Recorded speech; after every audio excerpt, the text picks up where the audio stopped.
আজ সকাল সকাল ঘুম থেকে উঠেই চোখ ডলতে ডলতে রান্নাঘরে চলে এসেছি।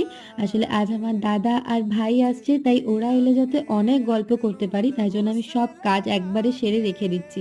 ওরা এলে শুধু গল্প করব। দাদা তো এই প্রথম আসছে, আর ভাই তো মনে হয় প্রায় ১.৫ বছর পরে আসবে। তো ওই জন্যই সব কাজ করে একটুখানি চা নিয়ে বসে পড়েছি নিজের ঘুম কাটাতে। তারপরে ওরা আসার পর না অনেক গল্প করেছি, একদম ভিডিও নিতে ভুলে গেছি।